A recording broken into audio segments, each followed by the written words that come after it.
E como é que cuida bem do Ah, cérebro? Porque eu acho que o Alzheimer é hoje, com certeza, um dos maiores pânicos do muito ser problema, humano, né? muito sério, muito sério. Ou pelo Então, menos é o meu maior pânico. é, É um- então, assim, então você mais está do que muito câncer, preocupada. porque não tem alternativa, né? Hoje tem sim. Qual? Hoje é possível curar um Alzheimer. Quer dizer, É possível? sim, é possível. Como assim? Só você anotou o livro, chama-se O Fim do Alzheimer. Lembra que eu te Anotei, falei? lembro, Então, o na outra Dr. Dale entrevista. Bredson, professor da Faculdade de Medicina de Los Angeles, Califórnia, Los Angeles, ele escreveu um livro dos primeiros 100 casos onde ele conseguiu regredir pessoas que não dirigiam mais voltaram a dirigir, pessoas que não reconheciam os filhos voltaram a reconhecer. Quer dizer, hoje tem uma esperança muito grande nessa área, porque você tem quais são os alimentos para o cérebro. Você fala assim, se eu quero alimentar o meu cérebro, bom, primeiro seria o leite materno. Claro que hoje, aqui no Brasil não, mas lá na Europa eles têm isso no mercado negro.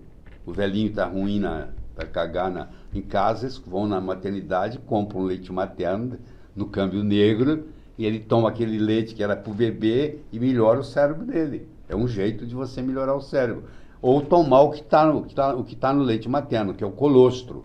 Você já ouviu falar de colostro, Claro. já? Então, o colostro, aquele leite que É o primeiro leite. é o primeiro leite. As primeiras 24, 48 horas sai o colostro. O colostro é rico em fatores de transferência. O colostro é um alimento muito bom para o cérebro. Então, você pode hoje comprar colostro e fazer uso de colostro. É uma coisa. Outra coisa importante é você fazer uso de ovos.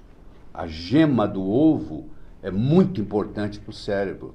A gema tem muito lipídio importante, a gema tem muito aminoácido importante, a gema tem colesterol importante, que é um alimento bom para o cérebro.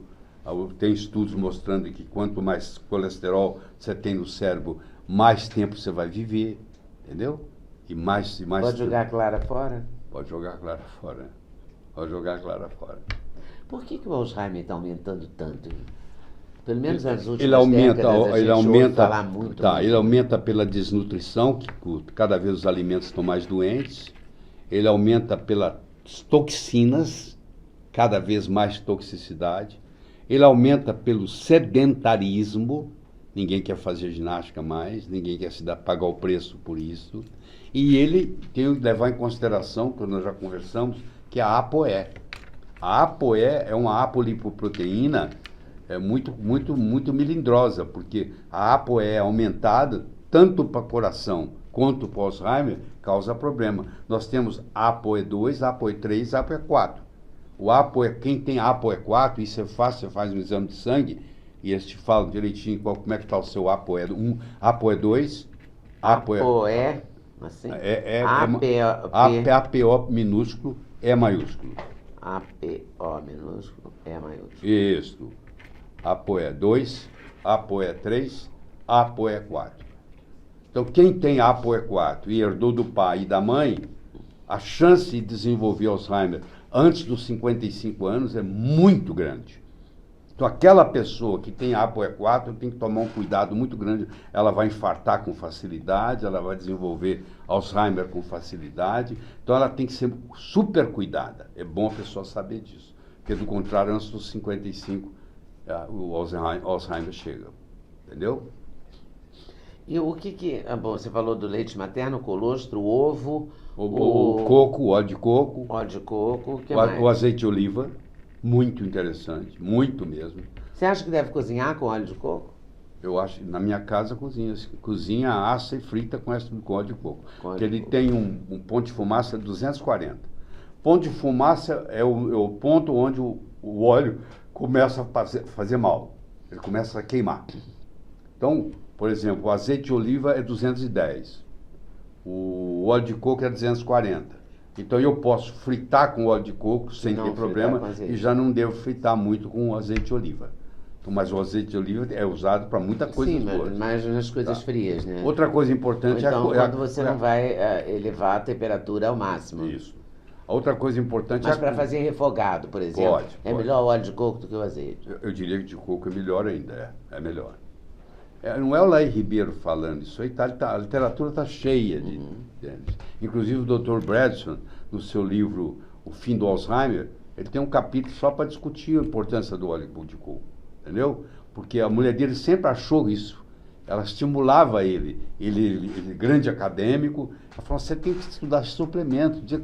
Aí tanto é que ela insistiu que ele aceitou. Que ele aceitou, e aí descobriu. Agora ficou famosíssimo no mundo inteiro. Impressionante.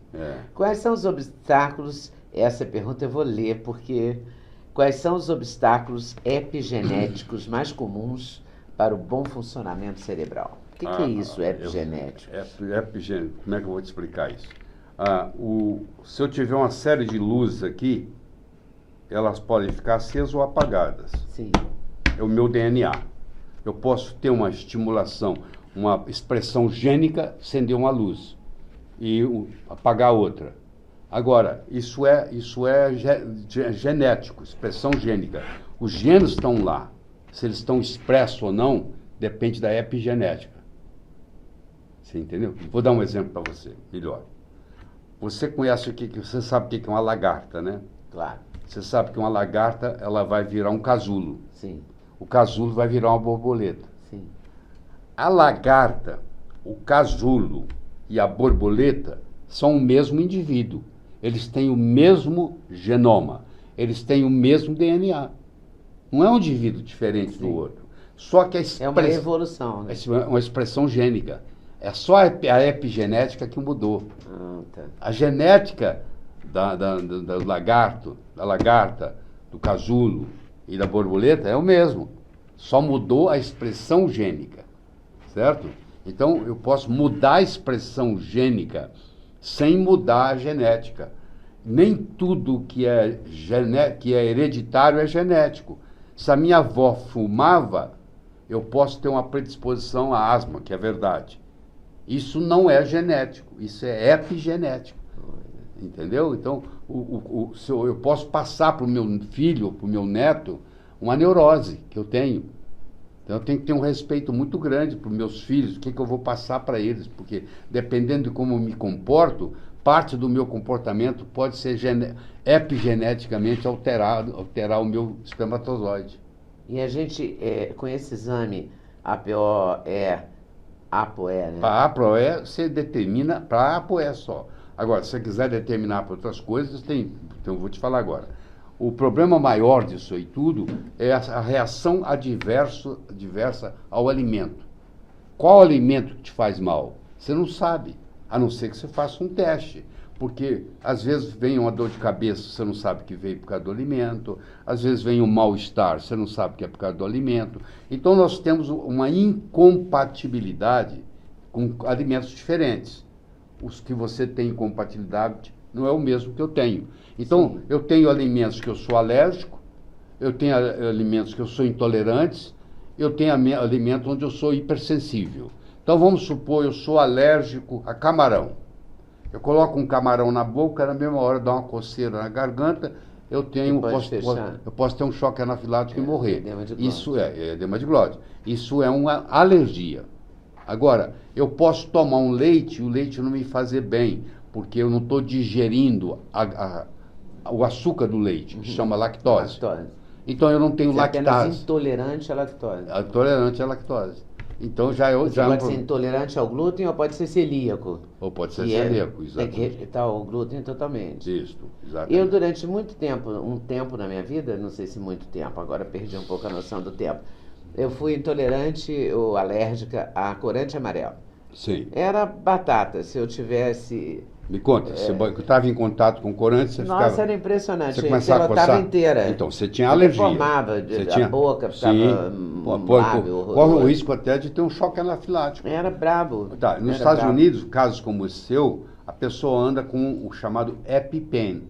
EpiPen é uma caneta, caneta, epi, é de epinefrina, onde se você começa a ter reação, por cima da roupa mesmo, você já na hora. Porque não dá tempo, às vezes, de chegar no hospital. A pessoa pode morrer no caminho. Olha que loucura. Eu não tinha nada disso. Eu sei que Eu empelotava total, assim. Então você tinha alergia. E depois eu tive que fazer uma série de aplicações de injeção subcutânea, umas coisas assim. E passei um tempo. Até hoje eu evito. Se você falar, você quer um filé ao molho madeira em restaurante, eu vou falar, acho melhor não. Também acho. Porque pode ter algum caldo, alguma coisa Sim. com corante amarelo e eu pulo o corante amarelo. E agora você tem um terceiro que é a hipersensibilidade. Deixa eu de explicar. repente eu sarei. Por quê?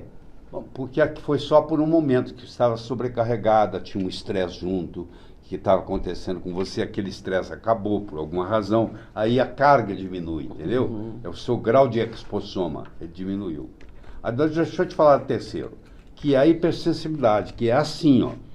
Você come uma macarronada no sábado à noite e a sua enxaqueca vem quarta-feira de manhã. Você nunca associou que aquela macarronada que você come no sábado à noite tem a ver com a sua enxaqueca. Você só sabe que toda quarta-feira você tem uma enxaqueca. Isso é hipersensibilidade. Isso é um efeito retardado. Isso acontece muito com o glúten.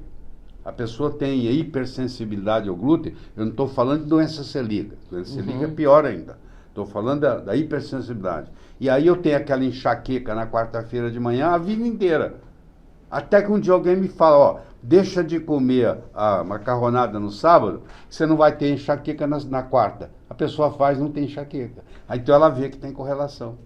Isso é uma correlação difícil, né, de estabelecer. É porque tem um tempo, só um né? profissional, porque é muito tempo. É um delay, né? O delay é enorme. Quando você, de um dia para o outro, né, você come um macarrão hoje, tem uma dor de cabeça amanhã, você fala, opa, pode ser isso, mas 3, 4 dias depois. Então, isso aí tudo muito delicado, né? Isso tudo somado, essa a reação adversa a alimentos, isso prejudica muito o cérebro, entendeu? Porque quando você está com uma dor de cabeça, você não está pensando bem, né? Quando você está com um problema da lactose também, você não está... Você está indo ao banheiro toda hora, qualquer coisa, você tem que ir no banheiro. Às vezes a pessoa vai no banheiro 10, 12, 15 vezes por dia. Desenvolve a síndrome do intestino irritável. Entendeu? Isso. E pode ser por causa de uma intolerância à lactose? Sim, senhor. Pode. Que loucura, hein? A lactose, então, é um alimento perigosinho. Principalmente os asiáticos, né? Os asiáticos são os que têm mais intolerância à lactose. Você vai, por exemplo, no Japão, você vai na Coreia, praticamente ninguém toma leite. Adulto não toma leite, entendeu? Porque eles têm muita intolerância à lactose. Bom, o que é uma zona de penumbra cerebral posterior a um acidente vascular cerebral? Isso é lindo, porque antigamente a gente pensava assim, o meu tio, meu pai, meu avô teve um acidente vascular cerebral, ficou parado, não andou mais, né? E não fala, e etc. e tal. E a gente pensava que morria uma área do cérebro, como morre, mas morre a área central. Em volta daquela área central, hoje sabe-se que existe a chamada área de penumbra. O que é a área de penumbra? Onde a célula não é funcional mais, mas também ela não morreu. Tem recuperação? Tem recuperação. Opa. Então, às vezes, com um ano depois, você começa a fazer uma fisioterapia apropriada e a pessoa sofre alguma melhora, que não esperava. Porque aquela área, ela ficou em hibernação. Isso chama área de penumbra. É bacana porque não é uma condenação. Exatamente. Porque o AVC antigamente era uma condenação. Então, hoje nós podemos, mesmo com a pessoa ter um AVC 1 ano, 2 anos atrás, dependendo do caso, pode até melhorar ainda. Ainda existe ainda uma esperança. Então, isso trouxe uma esperança para a medicina. A área de penumbra. Que bom. A gente falou do ovo, falou do leite materno, do colostro. Quais são os 5 alimentos que você considera que pode aumentar o desempenho cerebral? Quer dizer, o leite materno é um. Mas esse é só no mercado negro? Mas é importante você entender as propriedades, né? Nada que substitui o leite materno de uma mãe saudável. Claro, se uma mãe estiver fazendo uso de crack, o leite tem crack. Porque o leite é um produto excretório, uma excreção. Tá? Mas é importante você falar dos ovos. É importante você falar por exemplo, da cúrcuma. É importante você falar do mirtilo. O mirtilo? O mirtilo é um alimento cerebral. O mirtilo tem um conjunto de flavonoides chamado antocianinas, não sei se você já ouviu falar essa palavra, Não. antocianinas, que são potentes antioxidantes. O mirtilo é um alimento cerebral. Quer dizer, quando você está ingerindo mirtilo, você está estimulando o seu sistema nervoso central. Tá? Faz muito bem para o cérebro, muito bem para o cérebro. E o óleo de coco é muito interessante também. A curcumina, você acha que deve ser acrescentar um Sim, refogado? Não, deixa eu te falar. Tomar em pílula?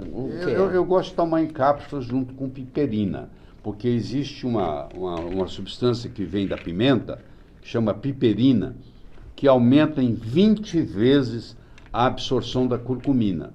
Quer dizer, eu posso usar a curcumina com duas finalidades, para absorver, para atuar em algum lugar no corpo, ou quando eu quero atuar só no intestino, que ela também faz muito bem, obrigado. Então, quando ela vai ser atuada no intestino, eu deixo de colocar a piperina, porque a piperina aumenta em 20 vezes a absorção dela, para ela ir para outras áreas do corpo. Mas a presença dela no intestino também é muito importante. Então, você estava falando que você gostaria de conversar um pouquinho sobre o intestino. Gostaria. O intestino é nosso segundo cérebro mesmo, é não verdade? Deixa de ser, claro que é. E é cada vez mais importante. Tão importante que a Organização Mundial de Saúde considerou que hoje o ser humano tem um órgão a mais, que é o microbioma intestinal, que é um órgão virtual, mas é um órgão. Então você pode, muita coisa que você não poderia fazer antes, hoje você pode melhorar a sua vida, melhorar a sua saúde via microbiota intestinal. Então você o médico faz para você uma receita de uma forma como rica em pré e probióticos. Hoje, inclusive, estão colocando até os pós-bióticos, porque hoje, sabe, nós vemos o que a microbiota produz e já estão vendendo aquilo que a microbiota produz, que é chamado pós-biótico. Então, hoje você tem o pré-biótico, o probiótico, o simbiótico e o pós-biótico. Caramba! E como é que a gente descobre isso? Bom, tem um exame? Tem um exame que você faz, de fezes, que determina, mede, faz tudo certinho, vê o que você tem de bom, o que você tem de ruim, qual é o micróbio que está lá que não deveria estar, vamos supor, às vezes você tem demais Escherichia coli, até um certo ponto... Mas não é um exame de fezes comum, né? Não, deve ser aquele de cultura, né? Não é exame de fezes comum, não. É um exame de fezes que estuda o genoma da microbiota. É feito um exame de fezes para estudar o genoma da microbiota. Muito interessante. E é muito importante, né? Muito importante. Cada vez mais. Com o conhecimento... Não, e hoje tem muito problema intestinal. O intestino ganhou uma proporção enorme, né? Muito problema. Saúde, tem muita gente que não consegue sair de casa mais, porque tem que ir no banheiro cada 10, 15 minutos, com a síndrome do intestino irritável, a doença de Crohn. Tem muito problema intestinal, muito. E hoje tem uma saída. Isso tudo vai poder melhorar com a melhora do microbioma intestinal. Entendeu? Então, fazendo o genoma da microbiota, você consegue chegar nisso. E consegue chegar, sabe, o que está sobrando, o que está faltando. Por exemplo, vou te dar um exemplo bem simples. A pessoa é obesa, ela emagrece, aí a tendência é voltar a engordar. Hoje sabe-se por quê? Porque ela tem um microbioma de gordo. Aí se você trocar o microbioma dela por um microbioma de magro, ela não engorda mais. Então vem transplante fecal, que hoje é espalhado pelo mundo inteiro. Você pega uma pessoa que tem um cocô saudável, faz o teste e aquela pessoa doa ou vende as fezes para fazer um transplante fecal. Então uma pessoa que era gorda, que emagreceu, que não quer engordar de novo, ela está faltando nela, por exemplo, a Akkermansia municipila. Então, aí a pessoa que é magra, sempre foi magra, no microbioma dela tem aquela Akkermansia. Então, ela recebe no transplante de fezes aquilo daquela pessoa, essa que era obesa, e não vai voltar a engordar. Isso explica, de alguma forma, essa questão das pessoas que fazem a bariátrica e voltam a engordar. Sim, explica. Porque é muito frequente, né? É muito mais frequente. Eu tenho lido a respeito. Mas voltam. Mas voltam com muita frequência. Porque ela tem um microbioma de gorda. Entendeu? Hoje pode mexer nele. Olha que coisa bonita. Então vem muito avanço, né? Vem muito avanço pela frente, muito mais do que você possa imaginar. E os neurotransmissores? Quantas horas você deles? tem? Quantas horas você tem para falar? Podemos falar aqui, deixa eu te falar. O cérebro, no cérebro, você pode dividir na parte frontal, parietal, temporal e occipital. São os 4 grandes lobos do cérebro. E em cada um desses lobos predomina um tipo de neurotransmissor. Aqui na frente predomina a dopamina, aqui do lado predomina a acetilcolina, aqui embaixo predomina o GABA e lá na região occipital predomina a serotonina. Então, até agora eu falei de 4: dopamina, acetilcolina, GABA, serotonina. Ainda vou falar da noradrenalina e vou falar do glutamato. O glutamato é o mais abundante dos neurotransmissores. Tem mais de 100 neurotransmissores, para você ter uma ideia como é que isso é complexo. Mas o mais abundante deles todos é o glutamato. Ele estimula o cérebro, às vezes até demais. Às vezes o glutamato até prejudica. Quando tem o glutamato monossódico, por exemplo. Então, que a gente não deve comer nada que tenha glutamato monossódico. Exatamente, porque fica porque excita de um jeito, dá déficit de atenção em criança, porque está muito excitado, entendeu? O cérebro, então tem tudo isso. E a gente tem que ver como é que, por exemplo, tem as ondas cerebrais. Nós temos a onda cerebral gama, a onda cerebral beta, a alfa, a teta, a delta. São todas ondas cerebrais diferentes que atuam em diferentes lugares, em diferentes momentos. Por exemplo, na hora do sono, quando você está num sono na fase profunda, lá tem ondas deltas, que tem de 1 a 3 Hz. Quando você está no REM, que é o Rapid Eye Movement, que é como se você tivesse acordado, as ondas cerebrais são de como se você tivesse acordado, mas você está dormindo, seu olho está movimentando o tempo todo. É quando você consolida a sua memória e quando você trata as neuroses do dia. Aquilo que te frustrou durante o dia vai ser tratado na fase do REM. Então, a doutora Shapiro, Frances Shapiro, uma psicóloga americana, descobriu uma técnica chamada EMDR. Já ouviu falar? Onde você, através do movimento dos olhos, você resolve problemas que você está tendo há 20 anos na vida. Pessoas, por exemplo, que têm estresse pós-traumático da guerra do Vietnã, e de 3 horas da madrugada está procurando onde é que está a metralhadora. Aquelas pessoas passaram por toda a psicoterapia, não resolveram. Aí foram submetidas ao EMDR. Tem várias pessoas especialistas em EMDR no Brasil. Inclusive, se você quiser, um dia eu posso conseguir para você a doutora Rita, para você entrevistá-la. Você vai ficar encantada. Encantada, esse seu telespectador vai ficar encantado. Ótimo. Tá bom? Vou arrumar para você. Muito bom. Bom, matéria-prima usada para a produção de 4 neurotransmissores pilares. Quer dizer, primeiro, quais são os 4 neurotransmissores pilares? Dopamina, acetilcolina, GABA e serotonina. São os 4 pilares. Sim. Então, por exemplo, a dopamina vem da tirosina. Tem um aminoácido chamado tirosina, que se você não tiver ingestão dele, você acaba não fazendo dopamina. Dopamina é o neurotransmissor que o viciado em cocaína está viciado por causa disso. Quando você faz uso da cocaína, o nível de dopamina sobe no cérebro. E você se sente dona do mundo. É verdade. Entendeu? Você pergunta para um viciado em cocaína por que ele não para. Porque ele se sente dono, mesmo que não tenha nada na vida, ele se sente dono do mundo. E aí, quem faz isso? Se você tiver dopamina demais também, você pode desenvolver quadros de esquizofrenia, alucinações, começa a viajar na maionese.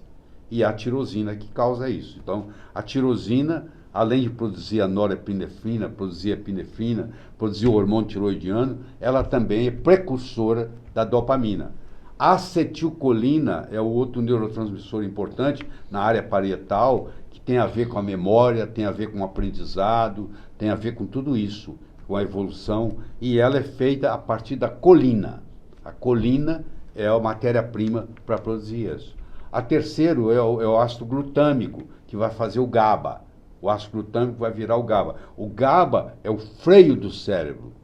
Enquanto que o glutamato acelera o cérebro, o GABA freia o cérebro. Se você não for capaz de frear o cérebro, você não dorme. Então, o benzodiazepínico, ele é bom para fazer dormir porque ele mimetiza o GABA. E aí faz um sono. Só que, infelizmente, é um sono sem REM. A longo prazo não faz bem. Você entendeu? E, por fim, a serotonina, ela vem do triptofano. Triptofano é um aminoácido que você ingere, que vira 5-hidroxitriptofano, que vira triptofano. E esse triptofano vira 5-hidroxitriptofano, que vira serotonina. Pode ser formado tanto no intestino, quanto pode ser formado no sistema nervoso central. E faz o quê? E trata a depressão. O Prozac, que você conhece, Lembro. ele é um inibidor da recaptação pós-sináptica da serotonina. Ele faz a serotonina, que é pouca, que está lá, para ela não ser consumida, para não ser recaptada. Ela fica lá e aí com isso melhora. Mas tem que tomar muito cuidado, porque existe muito efeito colateral dos... Ainda existe o Prozac? Existe o Prozac. Por que que algumas pessoas, por exemplo, quando fumam maconha ou quando cheiram cocaína, qualquer coisa do gênero, meio que desenvolvem, eu vou falar isso, mas eu não sei se desenvolvem, ou se acordam no organismo deles esquizofrenia ou bipolaridade. A pessoa tem predisposição. Um dos fatores que predispõe, hoje nós sabemos muito bem, é a toxoplasmose cerebral. Tem um parasita chamado toxoplasma, que hoje no Brasil é muito comum, e ele predispõe tanto à epilepsia quanto à esquizofrenia. Eu já vi casos esquizofrênicos onde, tratado o toxoplasma, a esquizofrenia sumiu. Eu conheço vários casos desses. Então isso é muito comum. Toda vez que vê um paciente com esquizofrenia, o médico tem que pesquisar para ver se existe toxoplasmose cerebral. Esse parasita pode ajudar a causar, e é justamente aumentando a dopamina. E essa sensação que a pessoa tem, essa euforia que ela desenvolve. Para a bipolaridade não tem uma explicação assim? Também pode ser causado pela toxoplasmose cerebral. É mesmo? Uhum. É grave isso, né? Uhum. A gente falou dos remédios para dormir, né? Que em geral afetam a memória, né? Como é que a gente pode ter uma boa memória? Só tirando os remédios para dormir? Não, deve ter outras maneiras de desenvolver uma capacidade de ter uma boa memória. Primeiro você tem que saber como usar a sua memória. A memória é assim, como é que você aprendeu a andar? Você levantou, caiu, levantou, caiu, levantou, caiu, um dia você andou. Você já ouviu o ditado, repetição é a mãe do aprendizado. Né? Sim. Se eu aprendo uma coisa agora, daqui 20 minutos eu recordo, daqui 2 horas eu estou olhando lá de novo, amanhã eu olho de novo. Se eu fizer uma série de repetições, uma hora isso vai passar para a minha memória a longo prazo, vai ficar comigo pro resto da vida. Se você me perguntar assim, quais são os aminoácidos essenciais? Eu falo leucina, valina, isoleucina, lisina, fenilalalanina, trionina, metionina, triptofano. Você fala assim, como é que é o ciclo de Krebs? Você lembra do vestibular? Lembro. Eu lembro do vestibular assim. Você pega oxalacetato, junta com acetil-CoA, faz citrato, faz isocitrato, alfa-cetoglutarato, beta-hidroxibutirato, succinil-CoA, succinato, fumarato, malato, oxalacetato. Você fala assim, me fala de todos os... Você falava isso naquela aula que você dava lá para os... Tá bom, continuo falando. Quer dizer, eu guardei... Para os meninos que chegavam na faculdade. Exatamente. Não dá para entender nada. Aí eu falava para eles dos ácidos graxos saturados, né? Que é o acético, o propiônico, o butírico, o caproico, o caprílico, o cáprico, o láurico, o mirítico, o palmítico, o esteárico, o lignicérico, o beênico, entendeu? E assim vai. Socorro. Quer dizer, isso tudo é memória. É memória que eu tenho. Sim, mas o treinamento da memória, Sim, dizem assim, primeiro, faça a palavra cruzada, faça não sei o quê, jogo da memória, não, deixa eu te leia falar o livro, resuma o parágrafo do livro. Cor. Se você trabalha com cor, você aumenta em 19% a sua capacidade de memorização. Então, se você usa um amarelo, ajuda muito para guardar. Por isso que é um marcador de texto é amarelo, claro. Exatamente. Para você realçar o que você quer guardar, claro. Entendeu? Faz todo sentido. Então, não foi à toa que escolheu o amarelo. Não. E também outra coisa, você quer pensar num cachorro, Pensa nele no tamanho de um elefante, você vai ver, nunca mais você esquece dele. O tamanho que você pensa é importante. O movimento, eu vou te dar o meu telefone, você vê ele piscando, aí você guarda, porque eu pus movimento no meu telefone, entendeu? Eu pus no número, você vai piscando. Então isso tudo ajuda. É muito importante isso. Tá? Porque cada um desenvolve uma técnica também Ó, para a memória. sabe o que eu fiz? Eu trouxe a São Paulo 18 jovens que passaram em primeiro lugar no vestibular em diferentes capitais do Brasil. 19 professores de cursinho, 9 vestibulandos, primeiro aluno de turma do ângulo do objetivo, do etapa e do universitário, os 4 maiores cursinhos de São Paulo na época. Essas 46 pessoas e eu, durante 12 horas, respondemos só uma pergunta. O que faz um jovem passar em primeiro lugar no vestibular? E foi unânime, a maioria deles, todos eles faziam ficha de revisão, que eu também fiz para passar em segundo lugar no vestibular, entendeu? Quer dizer, revisão é a mãe do aprendizado. Você quer ter memória? Revisa, vai revisando, vai revisando, vai revisando, vai revisando, de repente aquilo toma conta. Você não viu? Eu falo dos aminoácidos, falo ciclo de Krebs, tudo está aí. Mesmo se eu quiser, eu não consigo esquecer. Você entendeu? Não consigo, está aqui. Eu me lembro do meu tempo de colégio, as preposições, né? A gente decorava e pronto, ficava para sempre. Ficava para sempre. E eu tinha mania de estudar escrevendo, sempre escrevendo. Eu também essencial faço. Não, eu faço isso até hoje. Da coisa. Porque a própria percepção, o fato de sair do cérebro, passar ir pela mão, papel. Contribui muito. Não é? É impressionante. Eu não consigo estudar sem papel. Né? Você também não consegue? Não consigo. Então, isso é um grande negócio. Eu aprendi desde o colégio. Você aprendeu isso, ninguém nunca te ensinou, você aprendeu sozinha. Foi automático. Foi automático. Eu tinha que escrever. Eu Você também. vê que aqui mesmo, te entrevistando, eu escrevo um monte de coisa. Eu não resisto a escrever, porque eu quero aprender. Né? É isso aí. Então, assim que a gente usa a memória, entendeu? Desse jeito. Então é exercício, né? A memória tem que ser exercitada que nem o... Que nem um músculo. O exercício físico é fundamental mesmo. Fundamental.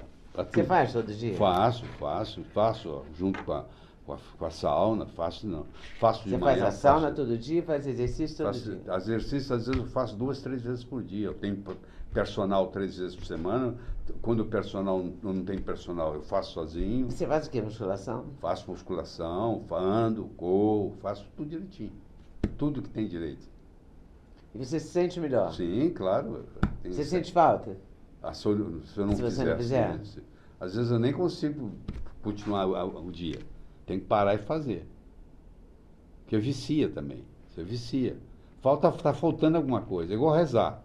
Você deixa de rezar? Não, rezar é importantíssimo. Então, se eu tiver deixar de rezar, está faltando alguma coisa.